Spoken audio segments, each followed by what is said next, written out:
Okay, welcome, ladies and gentlemen, to another exciting episode of My Computer Keeps Freezing on Me. And I can't get the camera just right. So, sorry about that. So I have some prepper questions. I didn't look at it, but I just noticed there was a video called, well, I don't remember exactly what it's called, but it was a tarp in cold weather. So that's a good place to start.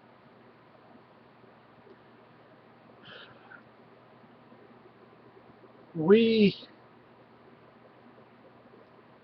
we don't have cold weather. We have Frigid. frigid, yeah, frigid. I mean, when it's minus It's 20, freezing. yeah, when it's minus 20 degrees Fahrenheit. When you see a bear trying to start a fire with his paws, you know Yeah, it's cold. yeah. So that's all we have is a tarp. That's it. We have one tarp, and it's like a woodland camo design or whatever. So Well, I've got that blue and silver one that I bought at Walmart, but I don't know where it's at. um, so that would stand out in 6 feet of snow.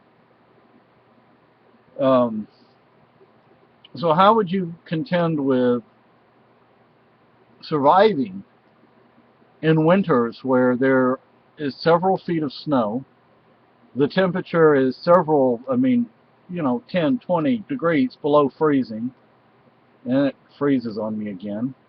Uh-huh. It never does that.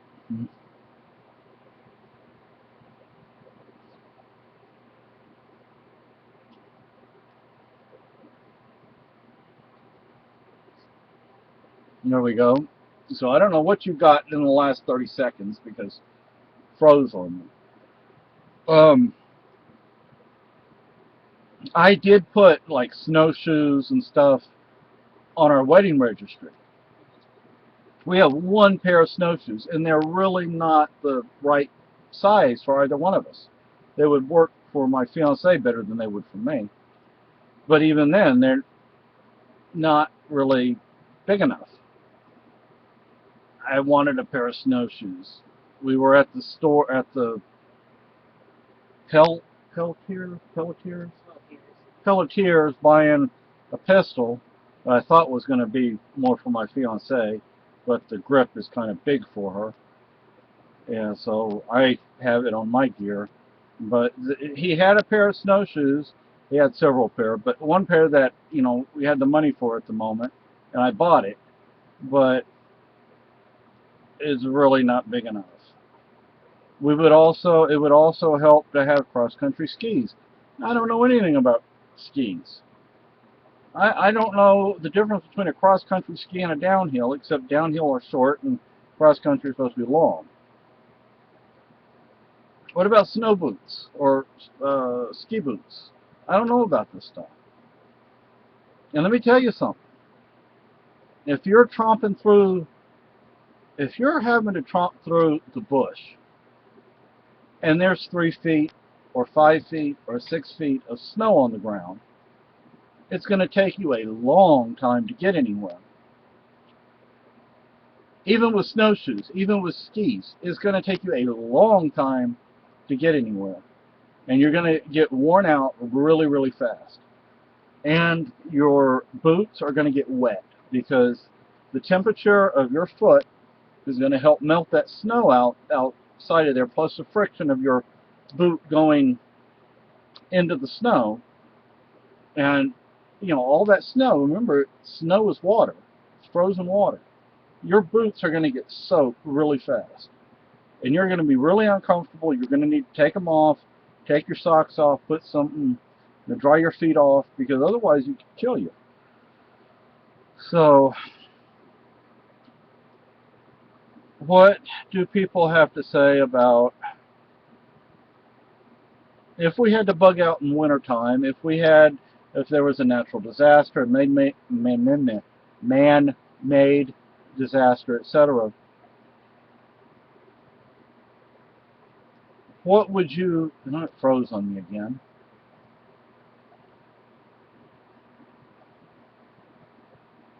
froze in 46 seconds, 4 minutes, 46 seconds. Yeah, da, da, da, da, da, da.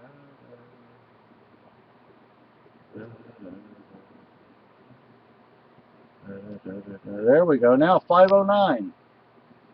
So, how would you manage a winter bug out bag? What would you put in it? How would you?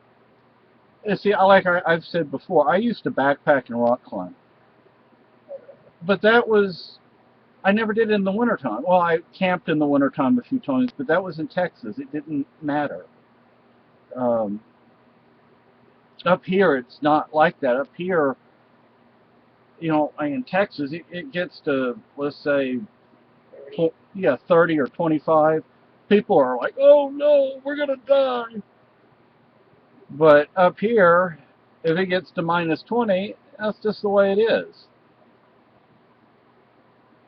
So I don't have the experience camping, backpacking, or anything in New England winters, northern New England winters. Southern New England winters, Massachusetts, Rhode Island, Connecticut, they may not be so bad. Temperature might be low, but they may not have as much snow because they have air coming off. Well, maybe they would have more snow. I don't know. But It might be coming down off the Great Lake, too. no, not Massachusetts. Well, Oh, yeah, over or toward this way, yeah. could come Yeah. pretty far. So we're looking for information on how you would manage bugging out, regardless of the reason, in the wintertime in New England. And this is long term. A lot of people talk about 72 hours. To me, the whole 72-hour thing, that's only if you're in like Hurricane Katrina and it's going to take you time to get out and get to some place where there's going to be food and water and things like that. I think people who actually prepare for only 72 hours, I think they're putting themselves in a lot of danger, a lot of danger. Um, so being able to melt snow so you can drink the water, that's of course good. But survival situation, it's let's say it's only minus 10, but there's 3 feet of snow on the ground, and maybe tonight it's going to snow. Maybe all day tomorrow it's going to snow. What do you do? Because you have to carry extra weight, extra bulk in your kit in the wintertime. That is going to wear you down really fast. So I'm just wondering